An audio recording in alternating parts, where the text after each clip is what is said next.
Another day in paradise. Right? A good day. A good day. This is the United States Reciprocal Trade Act that this room is very enthused about, that a lot of people are very enthused about. We're taken advantage of by many, many countries all over the world. They charge us tariffs and taxes, the likes of which nobody has any understanding. They're so high and so unfair. They also have barriers where we can't go in. They have trade barriers that make it impossible for us to sell our farm products and our other products or cars in those places. So this is United States Reciprocal Trade Act, and it's really a preliminary meeting. It's a little bit of an early meeting. We're going to be talking about it. We have tremendous support, and we're going to find out what happens. Should have been done many years ago, as many things should have been done many years ago. Frankly, the wall should have been built many years ago. We wouldn't have the problems that we have today. So I'm pleased to welcome Republican members of Congress to the White House. I especially want to thank Congressman Sean Duffy for sponsoring one of the top legislative priorities, to my way of thinking, that you can have. It's called fairness, really. The United States Reciprocal Trade Act. This legislation will help finally to give our workers a fair and level playing field against other countries.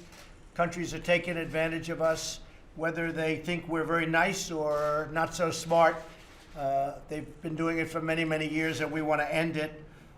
Many of these are friends, many of these are allies, but sometimes allies take advantage of us even more so than our non-allies. All over the world, foreign countries put massive tariffs on our products, while we put very few, if any, on theirs. So we would then wonder why we're not doing the business we should be doing, and we wonder, maybe most importantly, why we had last year over an $800 trillion trade deficit, $800 billion in terms of a trade deficit. So when you have a number like $800 billion, you say to yourself, somebody made a lot of bad deals. That's happened over a long period of time. The Reciprocal Trade Act will give us the tools to solve this problem once and for all. In addition to the various trade deals that we're working on with Mexico, Canada, China, South Korea, we just finished. Good deal. Made it a good deal. It was a terrible deal, and we made it into a good deal. We'll get the trade way down, and we'll get the deficits way down. Under the U.S. Reciprocal Trade Act, whatever the tariffs for a foreign country is, we place the same tariff on us. So if somebody is charging, and I brought a chart, if somebody's charging us 100% tariff, and we're charging them nothing, we're entitled to charge the same tariff as them. Now, what's going to happen, I think, from a practical standpoint, is they won't be charging us tariffs anymore. We'll see. Or we'll charge them a lot. It's a tremendous amount of money. It's a tremendous problem for our country. The U.S. Reciprocal Trade Act will be an incredible tool to bring foreign countries to the negotiating table and to get them to lower their tariffs on our products, and also to get rid of their trade barriers, make it as really impossible for us to do business. India, as an example, has a 150%, hard to believe, tariff on whiskey. They make whiskey, and they sell it to us. We charge them $0. We sell it to them. They charge us 150%. So I would say, other than that, it's a very fair deal, okay? That's the least of it. We have far worse than that. The EU charges a 67% tariff on pork, and we charge them almost nothing. And they make it very hard for us to sell pork in the EU. For bulldozers, Malaysia charges us, as an example, 20%, and Indonesia charges us a lot. We charge them all nothing. We charge them nothing. Very unfair to our companies, very unfair to our workers. So if countries refuse to lower their barriers, then we will simply place a matching tariff on their product. It's very simple. It's the simplest thing that you can do. The result will be more countries will remove their barriers and open their markets to American exports, to American farmers, to American manufacturers. I'll be talking a lot about reciprocal trade over the next 6 years. Hopefully we'll have it done in 2 years or less. And we will see deficits down to a level that would really, we talk about make America great again. We have to do these things to make America great again. Because we can't lose almost $800 billion on trade like has been done for many years. And It's been numbers, they varied anywhere from 300 billion to over 800 billion. Can't do that. And what we're doing with China, I think will have a tremendous impact. If you look at the numbers that we're talking about, we'll see how that all comes out. But as you know, we're charging tremendous tariffs now, and they go up as of March 1st, very substantially. I think China would like to make a deal, I like exactly where we are right now, to be honest with you. We're very happy. We have billions of dollars coming into our treasury, billions, from China. We never had 10 cents coming into our treasury. Now we have billions coming in.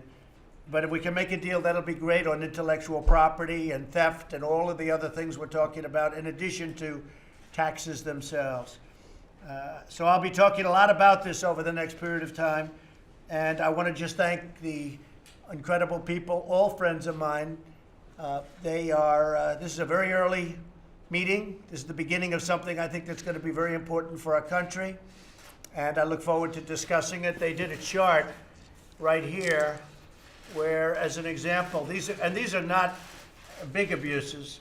You look at apples, Japan, foreign tariff, 17%. The United States, nothing. We get nothing, they get 17.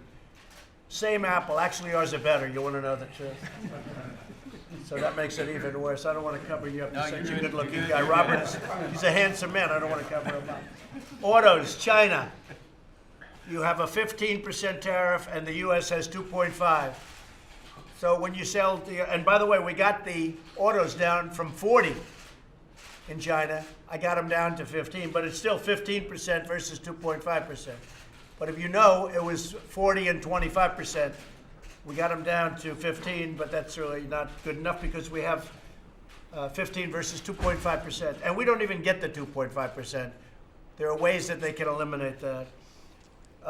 French fries, one of our favorite meals. French fries from Thailand, 30%, we get 8%. You look at the numbers. Go down, look at motorcycles as an example. India, 50%. It was 100%. I got them down to 50% just by talking for about 2 minutes. But it's still 50% versus 2.4%. Again, other than that, it's a very fair deal. Pork, EU, pretty much zero, and it's 67%. So you look at that.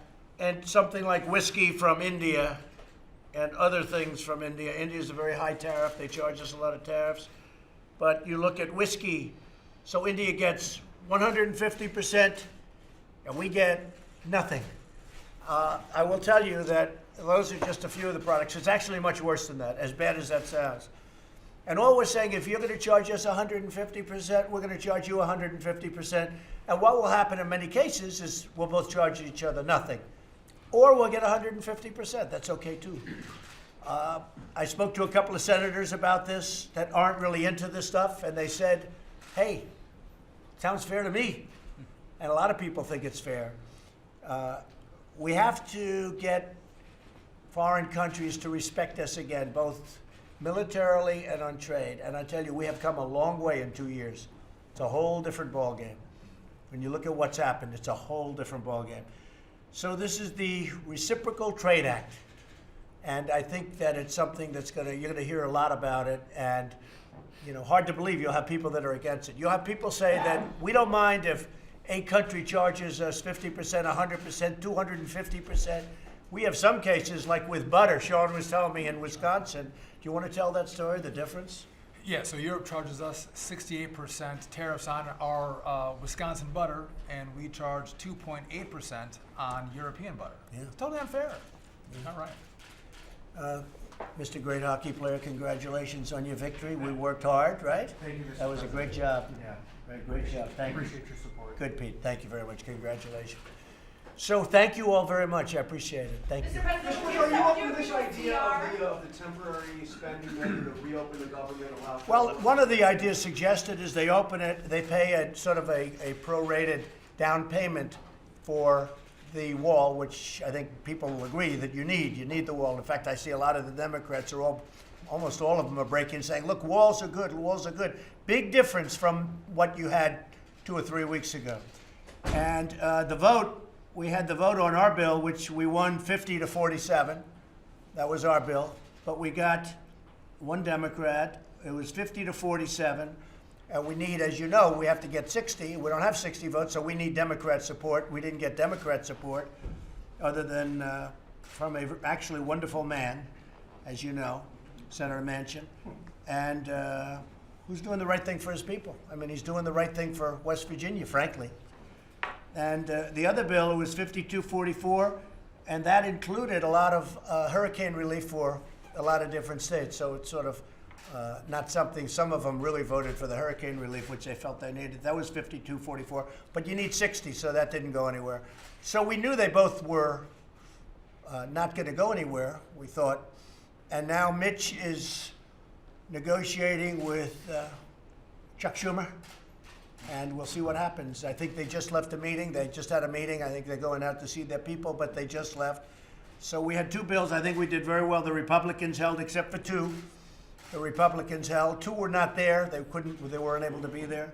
So there were two non-votes. But even with two non-votes, I think they would have been good votes for us. It's 50 to 47. We won. But we need 60 votes because of the 60-vote rule. And so I just really want to thank the Republicans for holding. Again, on the other one, that was the opening up. That's 52-44, but you need 60 votes, so it's a long way short. And a lot of those votes were based on the fact that there was hurricane relief for certain states. But would you reopen the temporary spending without money for the wall? Would it just to reopen? Well, I wouldn't be happy with it. I wouldn't be happy. But we have a lot of alternatives. Honestly, we have everybody. Look, for the most part, people agree. When I say everybody, I would say almost everybody agree. We have to have border security. We have to have a wall in order to have border security. You cannot have border security without a wall. I mean, we can play games and we can talk about technology. We can talk about drones flying around. You know, right now, formed is an 8,000-person caravan. And the caravan is heading our way. Congratulations. We have another one. We stopped the first one. We stopped the second one. I wouldn't say that Tijuana is too happy, but they're happily living in Tijuana right now. And a lot of them have gone back. But we stopped them. But it's very tough. And if we didn't have a wall in those areas, it would have been very hard to stop them. We have the military, and we have the Border Patrol. They've done an incredible job. And ICE has done an incredible job all over the country, frankly. We've removed thousands of MS-13 and others out of our country. But if we had a wall, we wouldn't have that problem. It would be great. So we have a lot of alternatives. But I'm just honored that almost all of the Republicans voted for our bill. Our bill is the bill that we were really focused on. But we had almost all of the Republicans. So the end result was 50 to 47. The Democrats lost one that came over to our side. So they pretty much held, and we held. And again, we were missing two Republicans. They couldn't vote. They were not here. Do you get the sense that there's enough movement to end the shutdown soon, or are you going to see? Well, I have to find out. After this meeting, we'll find out. But right now, Mitch McConnell's meeting with Chuck Schumer, and Steve, they'll have to see what happens. They're meeting to see if they could work out something, maybe on a temporary basis where we start. But we have a lot of alternatives. There are a lot of people that want this to happen. I'll tell you who wants this to happen. The military wants this to happen. Because this is a virtual invasion of our country, of drugs, of human traffickers, of so many different things, of criminals. It's an invasion of our country. And the military wants this to happen, and the Border Patrol wants this to happen. And by the way, Border Patrol said all of the drones flying up in the air, having a lot of fun flying drones all over the place, they don't mean a thing when they look down and they see thousands of people rushing our border. The only thing that works is a strong barrier or wall. Have you talked to Nancy Pelosi? I have not. I haven't spoken to Nancy Pelosi, no. No, but I'm here, I haven't left except for a beautiful evening in Iraq. I've been here for a long time. Mr. President, did you see Wilbur Ross said that he doesn't understand why federal workers would need help getting food? Can you understand? No, I haven't heard the statement, but I do understand, and perhaps he should have said it differently. Local people know who they are when they go for groceries and everything else. And I think what Wilbur is probably trying to say is that they will work along. I know banks are working along. If you have mortgages, the mortgagees, the folks collecting the interest and all of those things, they work along. And that's what happens in time like this. They know the people. They've been dealing with them for years, and they work along. The grocery store, And I think that's probably what Wilbur Ross meant, but I haven't seen his statement, no. But he's done a great job, I will tell you that. Yes? So on Venezuela, I just want to know, aren't you worried to leave the American diplomats behind? Well, we're looking at Venezuela. It's a very sad situation. That was the richest state in all of that area. That's a big, beautiful area, and by far the richest. And now it's one of the poorest places in the world. That's what socialism gets you, when they want to raise your taxes to 70%. You know, it's interesting. I've been watching our opponents, our future opponents, talking about 70%. Number one, they can't do it for 70%. It's got to be probably twice that number. But maybe more importantly, what happens is you really have to study and take a look at what's happened to Venezuela. It is a very, very sad situation. So we have our eye very closely on Venezuela, very closely. Mr. President, if Mitch McConnell and Chuck Schumer can come to some sort of agreement, will you support the results of this? Well, it depends what the agreement is. I mean, yeah, but if they come to a reasonable agreement, I would support it, yeah. Even if it has no wall money? Or does it have to have? I only, look, I have other alternatives if I have to, and I'll use those alternatives if I have to. We want to go through the system. We have to have a wall in this country. We have criminals pouring into our country. And I'm not talking about the southern border. They don't stay there. They go through, they permeate all throughout the country, including places like Wisconsin, a lot of different places. And that's the problem. I say that we would cut our crime. You know, we're doing very well on crime rate compared to past years and past administrations. But I think our crime rate would go way down. And I know our drug rates, what's happening is the drugs are pouring in. And yes, they come through the ports of entry, but the big trucks come through areas where you don't have a wall and you have wide open spaces. We have to have the wall. You'd stop drugs. You'd stop human trafficking. I mean, human trafficking where they tie up women and they put duct tape in their mouths and they put them in the back seat of a car or in a van. They don't come through a port of entry because the people at the port of entry are going to see that. That's not like hiding drugs in the engine or in the hubcaps, and they have incredible, ingenious ideas. I mean, frankly, I've said some of these people are so genius, if they were ever legit, they'd become very rich people. But what they do is they go through the ports of entry with small stuff, but the big stuff comes through areas where you have nobody watching. I mean, you have hundreds of miles of open space, and they go out there and they're loaded up with drugs, or they have women in the back seat of the cars with duct tape all over the place. It's a disgrace. And you don't catch them. They make a left. You don't even know the difference between Mexico and the United States. They make a left turn after they go out 20 miles, 40 miles, 5 miles in some cases and less. They make a left turn. They're in the United States. And then they do whatever they have to do. You need the wall. And we can all play games and we can all talk about technology. I know more about technology than anybody. If you don't have the wall, the technology doesn't work. First of all, the wall is based on, it's all based, any technology works only with the wall. Not going to work otherwise. You need the wall. In fact, a lot of the technology is put on top of the wall. That's how you see it, the cameras and everything else. I mean, they literally put the technology, they fasten it to the wall. Then you have drone technology, and that's great. In terms of, what are you going to do? You're going to follow the people? First of all, once they step into the country, you know what happens, right? You know what they do. It's called, what do they call it, you know? They put 1 foot in our country, right? And we got them, that's it. So the drones don't help us. We have to keep it out. We have no choice but to have a wall or a barrier. And if we don't have that, it's just not going to work. So it's very important to me. All right, one more question. What's your message to federal workers who are missing another paycheck this week? I love them. I respect them. I really appreciate the great job they're doing.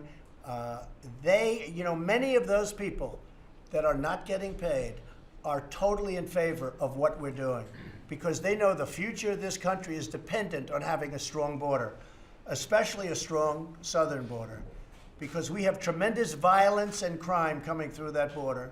We have tremendous drugs. We have the human trafficking. We have MS-13 in gangs pouring through those borders. And if we don't strengthen those borders, we're going to have a big problem in the future. One of the people I blame is myself, because the economy is so strong right now, stronger than ever before. Today, right now, we have more people working in the United States than has ever worked in this country before. That's a great compliment. So I blame myself, okay? But the fact is, people come up because our country is doing so well, and they want to break through our borders. The fact is, we want them to come up. We took in more people last year legally than we have in a long time, because we need them, because we have a lot of companies are coming into our country. So we need people coming in. I want people to come in, but they have to come in legally, and they have to come in through merit.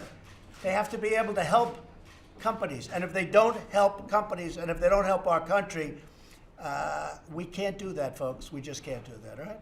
In the State of the Union, why did you decide to agree to Nancy Pelosi to?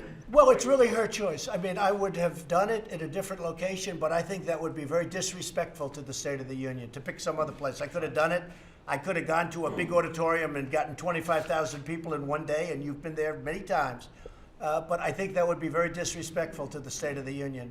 So what she said I thought was actually reasonable.